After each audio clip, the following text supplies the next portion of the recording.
Hi, പുതിയൊരു വീഡിയോയിലേക്ക് എല്ലാവർക്കും സ്വാഗതം.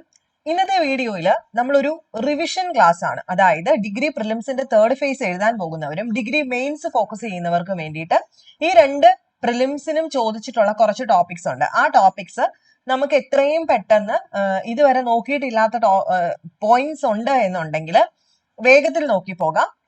അപ്പൊ ഞാൻ ഇന്ന് ഡിസ്കസ് ചെയ്യുന്നത് പ്രധാനമായിട്ടും പോർച്ചുഗീസുകാരുടെ ചോദ്യം സ്ഥിരമായിട്ട് വരുന്നുണ്ട്. പോർച്ചുഗീസുകാരുമായിട്ട് ബന്ധപ്പെട്ട ഏറ്റവും ഇമ്പോർട്ടന്റ് ആയിട്ടുള്ള ഫാക്ട്സ് മാത്രമായിരിക്കും ഡിസ്കസ് ചെയ്യുന്നത്. അതിനുശേഷം ഒന്ന് രണ്ട് പോയിന്റ്സ് ഉണ്ട്. റിപ്പീറ്റഡ് ഫാക്ട്സ് ഞാൻ കഴിഞ്ഞ ദിവസം ഒരു വീഡിയോ ഇട്ടിട്ടുണ്ടായിരുന്നു. അത് പ്രകാരമാണ് ക്ലാസ് എടുക്കുന്നത്. സ്റ്റാർട്ട് ചെയ്യുന്നു. ആദ്യമായിട്ട് ഇവിടെ നോക്കുക, ഇത് +2 ആണ്. +2 കേരള ഹിസ്റ്ററി ടെക്സ്റ്റ് ബുക്കിൽ നിന്നാണ്. നോക്കിക്കേ, യൂറോപ്യരുടെ ആഗമനവും വിദേശ മിഷണറിമാരുടെ ഇടപെടലുകൾ വൈജ്ഞാനിക രംഗത്ത് ആഴത്തിലുള്ള സ്വാധീനം ഉളവാക്കി. ഇങ്ങോട്ട് നോക്കിക്കേ, 1577 പോർച്ചുഗീസുകാർ കേരളത്തിൽ അച്ചടി സ്ഥാപിച്ചു. ഇത് പ്രീവിയസ് ചോദ്യമാണ്, ഇപ്പം ചോദിച്ചു. ആദ്യമായിട്ട് കേരളത്തിൽ അച്ചടി കൊണ്ടുവന്നത് പോർച്ചുഗീസുകാരായിരുന്നോ അല്ലയോ എന്ന് ചോദിച്ചിട്ടുണ്ടായിരുന്നു. ഏത് വർഷം? 1577 പോർച്ചുഗീസുകാർ കേരളത്തിൽ അച്ചടി സ്ഥാപിക്കുന്നത്. 1772 പ്രസിദ്ധീകരിച്ച സംക്ഷേപ വേദാർത്ഥമായിരുന്നു പൂർണ്ണമായും മലയാളത്തിൽ അച്ചടിച്ച ആദ്യ ഗ്രന്ഥം എന്ന് പറയുന്നത്. അപ്പൊ 1577 കേരളത്തിൽ പോർച്ചുഗീസുകാർ അച്ചടി സ്ഥാപിക്കുന്നത്. 1772 സംക്ഷേപ വേദാർത്ഥം, ഇതാണ് പൂർണ്ണമായും മലയാളത്തിൽ അച്ചടിച്ച ആദ്യ ഗ്രന്ഥം. ജർമ്മൻ മിഷണറി ആയിരുന്ന അർണോസ് പാതിരി മലയാളത്തിലെ ആദ്യത്തെ നിഘണ്ടുവും അതുപോലെ വ്യാകരണ ഗ്രന്ഥവും തയ്യാറാക്കി. അർണോസ് പാതിരിയാണ് മലയാളത്തിലെ ആദ്യത്തെ നിഘണ്ടു, വ്യാകരണ ഗ്രന്ഥം.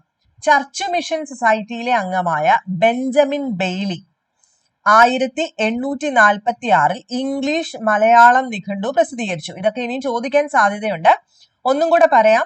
1577 പോർച്ചുഗീസുകാർ കേരളത്തിൽ അച്ചടി സ്ഥാപിക്കുന്നു. 1772 അച്ചടിച്ച സംക്ഷേപ വേദാർത്ഥം, ഇതാണ് കംപ്ലീറ്റ് ആയിട്ട് മലയാളത്തിൽ അച്ചടിച്ച ആദ്യത്തെ ഗ്രന്ഥം.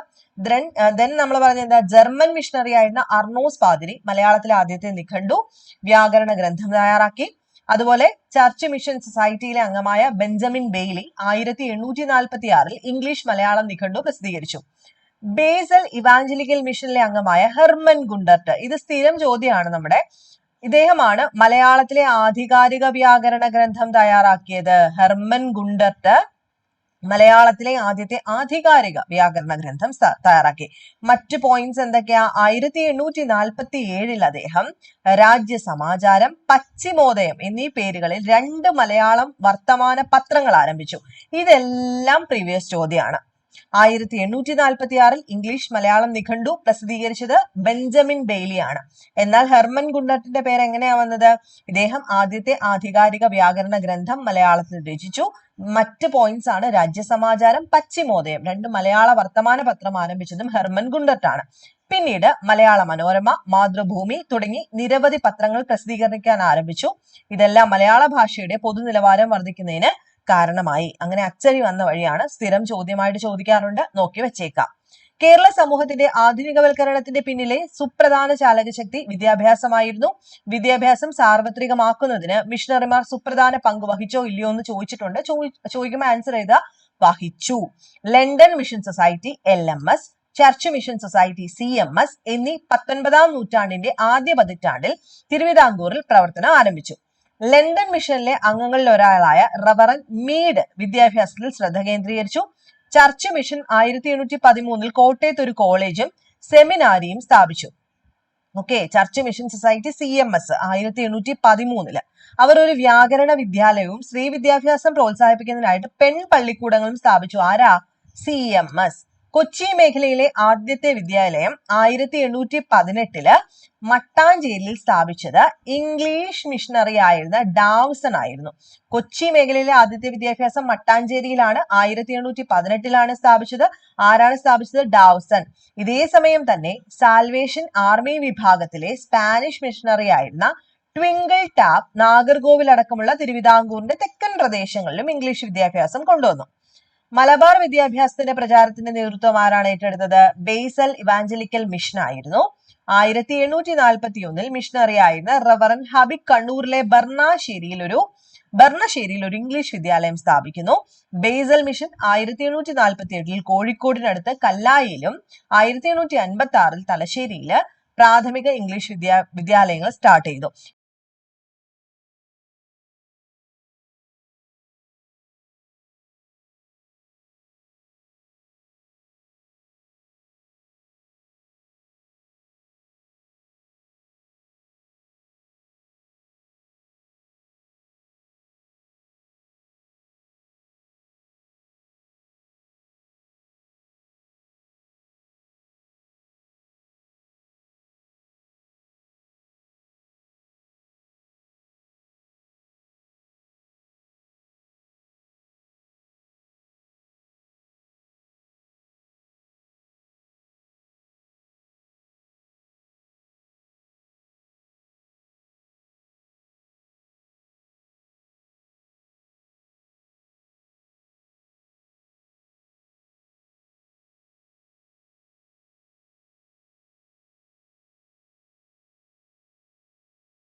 ദെൻ പ്രധാന കൃതികൾ എങ്ങാനും സ്വാതി തിരുനാളിന്റെ ചോദിക്കുവാണെങ്കിൽ നിങ്ങൾക്ക് അറിയാമായിരിക്കും ഭക്തമഞ്ജരി, അതുപോലെ ഉത്സവ പ്രബന്ധം, പത്മനാഭ ശതകം, സ്യാനന്ദപുര വർണ്ണ പ്രബന്ധം തുടങ്ങിയിട്ടുള്ളവയൊക്കെ ഓർത്തു വെച്ചേക്കാം. ഓക്കെ, അപ്പം തിരുവിതാംകൂറിലെ ആദ്യ നിയമസംഹിത പ്രസിദ്ധീകരിച്ച ഇദ്ദേഹമാണ്, അതുകൂടെ നോട്ട് ചെയ്ത് പഠിക്കാം. അതുപോലെ കാർഷിക ആവശ്യങ്ങൾക്കായിട്ട് തിരുവിതാംകൂറിൽ ജലസേചന വകുപ്പ് ആരംഭിച്ചതും ഇദ്ദേഹത്തിന്റെ സമയത്താണ്. അപ്പൊ ഇത്രയും പോയിന്റ്സ് എങ്കിലും ഓർത്ത് വെച്ചേക്കണം. അതുപോലെ തന്നെ ഇമ്പോർട്ടന്റ് ആണ്, നമ്മൾ എപ്പോഴും ഓർത്തു വെക്കുന്നതും എപ്പോഴും ചോദിക്കുന്നതുമായിട്ടുള്ള ഒരു വ്യക്തി തന്നെയാണ് ആയില്യം തിരുനാള്, മാർത്താണ്ഡവർമ്മ തുടങ്ങിയിട്ടുള്ളവരുടെ കാര്യം. അപ്പൊ അതും കൂടെ ആയില്യം തിരുനാളിന്റെ പോയിന്റും മാർത്താണ്ഡവർമ്മയുടെ പോയിന്റും കൂടെ നോക്കിയിട്ട് പോകുന്നത് വളരെയധികം നന്നായിരിക്കും. നമുക്ക് ജസ്റ്റ് ഒന്ന് സമയം ഇച്ചിരി ഉണ്ട്, നമുക്ക് വേഗത്തിൽ ഒന്ന് നോക്കാൻ വേണമെങ്കിൽ. ആയില്യം തിരുനാളിന്റെ കാലഘട്ടം 1860 മുതൽ 1880 വരെ ആയിരുന്നു. 1860 മുതൽ 1880 വരെ ആയിരുന്നു. അപ്പം ഇദ്ദേഹത്തെ പറ്റി പറയുന്ന സമയത്ത് രോഗപ്രതിരോധത്തിനായിട്ട് സർക്കാർ ജീവനക്കാർക്ക് വാക്സിനേഷൻ ഏർപ്പെടുത്തിയിട്ടുള്ളത് തിരുവിതാംകൂറിലെ ഏത് രാജാവാണ്? ആയില്യം തിരുനാളാണെന്ന് ഓർത്തു വെച്ചേക്കാം. അതുപോലെ ഹജൂർ കച്ചേരിയിൽ നിന്നും പൊതുമരാമത്ത് വകുപ്പ് സ്വതന്ത്രമായി പ്രവർത്തനം ആരംഭിക്കുന്നത് ഇദ്ദേഹത്തിന്റെ കാലഘട്ടത്തിലാണ്, ഇദ്ദേഹം കേറിയ കാലഘട്ടത്തിലാണെന്ന് ഓർത്തു വെച്ചേക്കാം. പണ്ടാരപ്പാട്ട വിളംബരമാണ് ഇപ്പൊ ചോദിച്ചിട്ടുണ്ടായിരുന്നത്. അപ്പൊ പണ്ടാരപ്പാട്ട വിളംബരവുമായിട്ട് ബന്ധപ്പെട്ട ആളാരാണ്? ആയില്യം തിരുനാളാണ്. തിരുവിതാംകൂറിലെ കർഷകരുടെ മാഗ്നാ കാർട്ട എന്നറിയപ്പെടുന്ന പണ്ടാരപ്പാട്ട വിളംബരം ഏതാ വർഷം? 1865 1865 ഇത് പുറപ്പെടുവിച്ചത് ഇദ്ദേഹമാണ്. അതുപോലെ വിക്ടോറിയ രാജ്ഞിയിൽ നിന്നും മഹാരാജ എന്ന പദവി കിട്ടിയിട്ടുള്ളത് ഇദ്ദേഹത്തിനാണ്. 1866 അതുപോലെ സർക്കാർ തപാൽ വകുപ്പ് പൊതുജനങ്ങൾക്ക് തുറന്നു കൊടുത്തു. അഞ്ചൽ എന്നാണ് നമ്മുടെ കേരള ഹിസ്റ്ററി ടെക്സ്റ്റ് ബുക്കിനകത്ത് അഞ്ചൽ എന്നാണ് കൊടുത്തിരിക്കുന്നത്. അതാണ് സർക്കാർ തപാൽ വകുപ്പ്. അത് 1861 പൊതുജനങ്ങൾക്കായിട്ട് തുറന്നു കൊടുത്തത്. അത് ഓർത്തു വെച്ചേക്കാം. അതുപോലെ 1865 പണ്ടാരപ്പാട്ട വിളംബരം. അതുപോലെ 1867 എന്താ? ജന്മി കുടിയാൻ വിളംബരം. ഇത് രണ്ടും ഇദ്ദേഹത്തിന്റെയാണ്. അതുപോലെ സെക്രട്ടേറിയറ്റ് തിരുവനന്തപുരത്ത് പണി കഴിപ്പിക്കുന്ന ഇദ്ദേഹത്തിന്റെ കാലഘട്ടത്തിലാണ്. 1869 ആയില്യം തിരുനാളിന്റെ കാലഘട്ടത്തിലാണ്. അപ്പൊ ഇതെല്ലാം ഓർത്തു വെച്ചേക്കണം കേട്ടോ. അതുപോലെ 1874 നിയമ വിദ്യാഭ്യാസം ആരംഭിച്ച രാജാവ് ഇദ്ദേഹമാണ്. കാണപ്പാട്ട വിളംബരം, ജന്മി കുടിയാൻ വിളംബരമാണ് കാണപ്പാട്ട വിളംബരം, മറ്റേത് പണ്ടാരപ്പാട്ട വിളംബരം.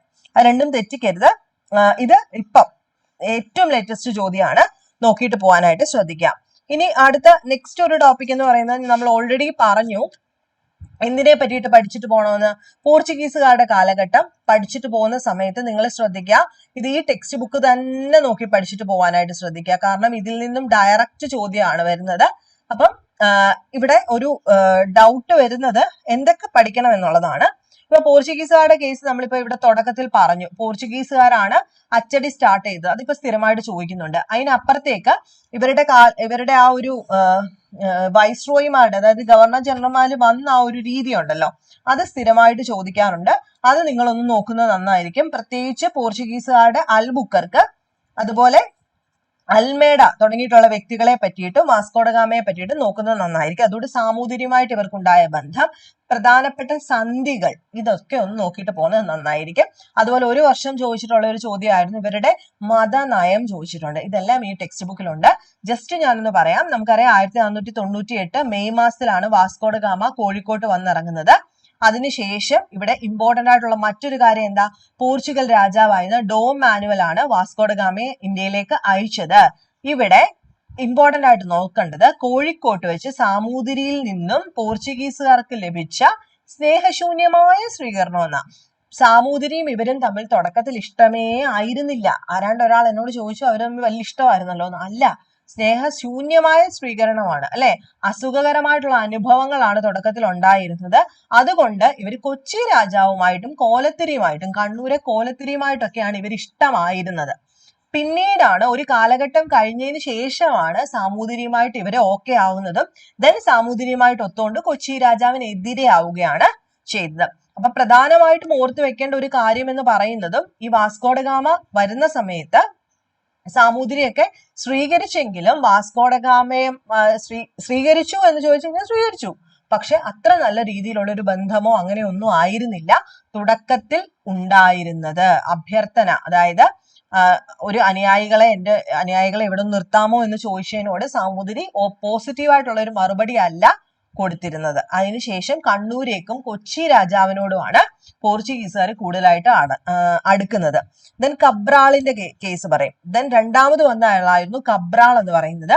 ഇദ്ദേഹം വാസ്കോഡഗാമയ്ക്ക് ശേഷമാണ് കബ്രാൾ വരുന്നത്. അതിനുശേഷം പിന്നീട് ഇവർ തിരിച്ചു പോവുകയും പിന്നീട് വാസ്കോഡഗാമയുടെ സെക്കൻഡ് വരവെന്ന് പറയുന്നത് 1502 ഫെബ്രുവരിയിലാണ്. രണ്ടാമത് വരുന്നത്. രണ്ടാമത് വരുന്നത് ചോദിച്ചിട്ടുണ്ട്. ഇപ്രാവശ്യം 5 ദ്വീപിലേക്കാണ്. രണ്ടാമത് വന്നപ്പോ 5 ദ്വീപിലേക്കാണ് കപ്പലുകൾ വന്നത്. എന്നിട്ട് ഇന്ത്യൻ സമുദ്രത്തിൽ അവരുടെ കണ്ണിൽപ്പെട്ട എല്ലാ അറബി കപ്പലുകളെയും പിടിച്ചെടുക്കാൻ തുടങ്ങി.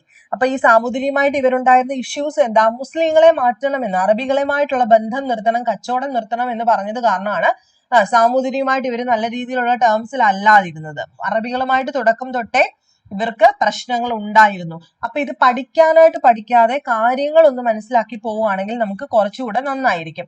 പിന്നെ ഇവിടെ ഓർത്തു വെക്കേണ്ട മറ്റൊരു കാര്യം എന്ന് പറയുന്നത്, ഈ പറഞ്ഞതുകൂട്ട് തന്നെ പ്രധാനപ്പെട്ട സന്ധികളെ പറ്റിയിട്ട് ഓർത്തു വെച്ചേക്കണം. ഇവിടെ ഒന്ന് നോക്കിക്കേ. 1503 സെപ്റ്റംബർ 27 അടിസ്ഥാനക്കല്ലിട്ട കോട്ട, അതാണ് ഇന്ത്യയിൽ യൂറോപ്യൻ നിർമ്മിച്ച ഒന്നാമത്തെ കോട്ട. അതിന്റെ പേരെന്താ? മാനുവൽ കോട്ട. എന്തുകൊണ്ട് അങ്ങനെ ഇട്ട? പോർച്ചുഗീസ് രാജാവിന്റെ ബഹുമതിക്ക് വേണ്ടിയിട്ടാണ് ഇങ്ങനൊരു പേരിട്ടത്, അതായത് മാനുവൽ കോട്ട എന്ന പേരിട്ടത്. ഓക്കെ, അത് ഓർത്ത് വെച്ചേക്കാം. അതുപോലെ നെക്സ്റ്റ് നമ്മൾ പറയാൻ പോകുന്ന അൽമേഡ. അതിന് മുന്നേ ആയിട്ട് മറ്റു ആൾക്കാരെ പറ്റിയിട്ട് ഓടിച്ചിട്ടൊന്ന് പറയണമല്ലോ. ഈ പറഞ്ഞതുപോലെ തന്നെ പ്രധാനപ്പെട്ട ആൾക്കാരായിരുന്നു വാസ്കോഡഗാമ, അൽബുക്കർക്ക്, ഫ്രാൻസിസ് ഡെ അൽമേഡ തുടങ്ങിയിട്ടുള്ള വ്യക്തികൾ. അവരെ പറ്റിയിട്ടൊക്കെ സ്ഥിരമായിട്ട് ചോദിക്കാറുണ്ട്, ഓർത്തു വെച്ചേക്ക. ഇതിനകത്ത് ഏറ്റവും ഇമ്പോർട്ടന്റ് ആയിട്ടുള്ള വ്യക്തി എന്ന് പറയുന്നത് അൽബുക്കർക്കായിരുന്നു കേട്ടോ. അൽബുക്കർക്കായിരുന്നു. ഈ അൽമേഡയൊക്കെ വന്നെങ്കിലും ഇദ്ദേഹമാണ് യഥാർത്ഥത്തിൽ പോർച്ചുഗീസുകാർക്ക് ഇവർക്ക് ഒരു അടിത്തറ നേടിക്കൊടുത്തത്. അപ്പൊ ഇന്ത്യയിലെ രണ്ടാമത്തെ പോർച്ചുഗീസ് വൈസ്രോയി ആണ് അൽബുക്കർക്ക്. അപ്പം ഇന്ത്യയുടെ പോർച്ചുഗീസ് സാമ്രാജ്യ സ്ഥാപകനായിട്ട് അറിയപ്പെടാൻ കാരണം തന്നെ ഇദ്ദേഹമാണ്. അൽബുക്കർക്കാണ് ഏറ്റവും ശക്തനായിട്ടുള്ള വൈസ്രോയി. 1509 ഇദ്ദേഹം നിയമിതനാവുന്നത്. ഇത് 1505 അൽമേഡ നിയമിതനാവുന്നത്. 4 വർഷത്തിന് ശേഷമാണ് അൽബുക്കർക്ക് വരുന്നത്. അദ്ദേഹമാണ് കുറച്ചുകൂടെ നല്ല രീതിയിലുള്ള ഒരു ഇത് കാഴ്ചവെച്ചത്. അതായത് പ്രത്യേകിച്ച് ഇന്ത്യയിൽ ഒരു മിശ്ര കോളനി വ്യവസ്ഥ, അത് ഇതിനകത്ത് കൃത്യമായിട്ട് പറയുന്നുണ്ട്. അൽബുക്കർക്കിന്റെ ലക്ഷ്യം എന്ന് പറയുന്നത് നാടുകൾ വെട്ടിപ്പിടിക്കുക അല്ലെങ്കിൽ എന്തെങ്കിലും കച്ചവടം നടത്തുക എന്നുള്ളതല്ല. നാടുകൾ വെട്ടിപ്പിടിച്ചിട്ടുകൊണ്ട് എങ്ങനെയെങ്കിലും ഇന്ത്യ പോർച്ചുഗീസിന്റെ കയ്യിലേക്ക് വരണം എന്ന് ചിന്തിച്ച ഇദ്ദേഹമായിരുന്നു. അതിനു വേണ്ടിയിട്ട് ഇദ്ദേഹം ഒരുപാട് കാര്യങ്ങൾ ചെയ്തു. ഒരുപാട് കാര്യങ്ങൾ ചെയ്തതിനകത്ത് ഈ പറഞ്ഞതുകൊണ്ട് തന്നെ ഇന്ത്യൻ സ്ത്രീകളെ ഇവര് കല്യാണം കഴിക്കുന്നതിനോടും അതുപോലെ അതുകൊണ്ടാണ് ഈ മിശ്ര കോളനി സമ്പ്രദായം ആവിഷ്കരിച്ചു എന്ന് പറയുന്നത്. ഓക്കെ, കൊച്ചിയിൽ നിന്നും ഗോവയിലേക്ക് തലസ്ഥാനം മാറ്റിയ വ്യക്തി ഇദ്ദേഹമാണ്. ഇന്ത്യയിൽ സതി നിരോധിക്കുകയും അതുപോലെ തന്നെ നാണയ സമ്പ്രദായം ഏർപ്പെടുത്തുകയൊക്കെ ചെയ്തത് ഇദ്ദേഹമാണ്. അങ്ങനെ ഒരുപാട് കാര്യങ്ങളുണ്ട്. കണ്ടോ, അൽബുക്കർക്ക് പല ഭരണ പരിഷ്കാരങ്ങളും നടപ്പിലാക്കിയിട്ടുണ്ട്. അദ്ദേഹം ഇന്ത്യക്കാരെ സ്വന്തം സൈന്യത്തിൽ ചേർത്ത് യൂറോപ്യൻ മാതൃകയിൽ പരിശീലനം നൽകുകയും ഇത് പിന്നീട് ഫ്രാൻസിന്റെ നമ്മുടെ റോബർട്ട് ക്ലൈവ് ഉണ്ടല്ലോ, നമ്മുടെ ബ്രിട്ടീഷുകാരൻ, അതുപോലെ ഡൂപ്ലെ, അതായത് ഫ്രഞ്ചിന്റെ, അവരൊക്കെ ഈ ഒരു കാര്യം അനുകരിച്ചു. സൈന്യത്തെ യൂറോപ്യൻ മാതൃകയിൽ അഭ്യസിപ്പിച്ചത്. അതുപോലെ വിദ്യാലയങ്ങൾ സ്ഥാപിച്ചു, പുതിയ നാണയങ്ങൾ നടപ്പിലാക്കുകയും സതി നിരോധിക്കുകയും ചെയ്തു. ചോദിച്ചിട്ടുണ്ട്. നീതി പരിപാലനം കർശനമാക്കി. അഴിമതിക്കാരായ പോർച്ചുഗീസ് ഉദ്യോഗസ്ഥന്മാർ നടത്തിയിരുന്ന സ്വകാര്യ വാണിജ്യം ഉന്മൂലനം ചെയ്തു. അതുപോലെ ഭാരതീയ സ്ത്രീകളെ വിവാഹം കഴിക്കാൻ എല്ലാ പോർച്ചുഗീസ് ഉദ്യോഗസ്ഥന്മാരെയും പ്രോത്സാഹിപ്പിച്ചു. അതൊക്കെ പിന്നീട് നെഗറ്റീവായിട്ട് വന്നു എന്നാണ് പറയുന്നത്. സങ്കരവാസ സങ്കേതങ്ങൾ എന്ന് പറയുന്ന സൃഷ്ടി കൊണ്ടുവരാമെന്ന് ചിന്തിച്ചിരുന്ന ആളായിരുന്നു ഇദ്ദേഹം. അപ്പം ഇദ്ദേഹത്തിന് ശേഷമാണ് ആര് വരുന്നത്? ലോപ്പോസോറസ് എന്ന് പറയുന്ന അടുത്ത വ്യക്തി 1515 വരുന്നത്. അൽബുക്കർക്ക് ഇന്ത്യയിൽ നിന്നും മടങ്ങി പോകുന്നതിന് മുൻപായിട്ട് തന്നെ ഗോവയിൽ വെച്ചിട്ട് 1515 ഡിസംബറിൽ മരിക്കുകയും ചെയ്തു. അപ്പൊ അൽബുക്കർക്കിനെ പറ്റിയിട്ട് ഒരുപാട് പോയിന്റ്സ് ഉണ്ട്. ജസ്റ്റ് അതൊന്ന് നോക്കി വെക്കാനായിട്ട് ഇവിടെ ശ്രദ്ധിക്കുക.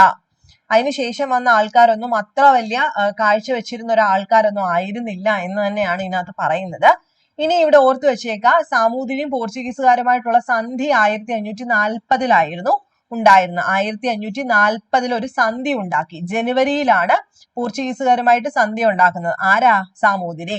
ഈ സന്ധി അനുസരിച്ച് സാമൂതിരി തന്റെ രാജ്യത്തുണ്ടാകുന്ന കുരുമുളക് കൊച്ചിയിലെ വിലനിരക്കിന് പോർച്ചുഗീസുകാർക്ക് കോഴിക്കോട്ട് കൊടുക്കണം. സമുദ്ര സഞ്ചാരത്തിൽ അറബിക് കപ്പലുകൾക്ക് പോർച്ചുഗീസുകാരുടെ ചീട്ട് വേണം എന്നതായിരുന്നു മറ്റൊരു വ്യവസ്ഥ. സാമൂതിരി കേരളത്തിൽ മറ്റു രാജ്യങ്ങളോട് യുദ്ധം ചെയ്യുമ്പോൾ പോർച്ചുഗീസുകാർ നിഷ്പക്ഷത പാലിക്കണം. ഇതൊക്കെ സന്ധിയിൽ ഉണ്ടായിരുന്നു. അപ്പൊ ഇരു വിഭാഗക്കാർക്കും പ്രയോജനകരമായിരുന്നു ഈ 1540 സന്ധി എന്ന് പറയുന്നത്. അപ്പൊ അത് പ്രീവിയസ് ചോദ്യമാണ്, അത് ഓർത്തു വെച്ചേക്കാം. അങ്ങനെ കുറച്ചേറെ പോയിന്റ്സ് ഉണ്ട്. പിന്നെ ഞാൻ പറഞ്ഞു മതനയം സഹിഷ്ണുതാപരമായിട്ടുള്ള മതനയമായിരുന്നു. എല്ലാവരെയും ക്രിസ്ത്യാനിറ്റിയിലേക്ക് കൊണ്ടുവരാനാണ് ഇവര് ശ്രമിച്ചുകൊണ്ടിരുന്നത്. ഓർത്തു വെച്ചേക്കുമല്ലോ. പിന്നീട് ഒരു ചോദ്യം ചോദിച്ചിട്ടുണ്ട്. കേരളത്തിലെ പോർച്ചുഗീസ് അതിക്രമണങ്ങളെ കുറിച്ചിട്ട് സൂചന നൽകുന്ന ഷേഖ് സൈനുദ്ദീൻ രചിച്ച കൃതി ഏതാണെന്ന് ചോദിച്ചിട്ടുണ്ട്. തുഹ് നിങ്ങൾ കേട്ടിട്ടുണ്ടായിരിക്കും ഇത്. തുഹ്ഫത്തുൽ മുജാഹിദീൻ. ഇത് പ്രീവിയസ് ചോദ്യമാണ്. കേരളത്തിൽ രചിക്കപ്പെട്ട ആദ്യ ചരിത്ര കൃതിയായ പണ്ഡിതന്മാർ കണക്കാക്കപ്പെടുന്ന കൃതിയുമാണ് ഈ തുഹ്ഫത്തുൽ മുജാഹിദീൻ എന്ന് പറയുന്നത്. അറബി ഭാഷയിലാണിത് രചിച്ചിരിക്കുന്നത്. രചിച്ചതാരാണ്? ഷേഖ് സൈനുദ്ദീൻ. ഇത്രയും ഓർത്ത് വെച്ചേക്കാം.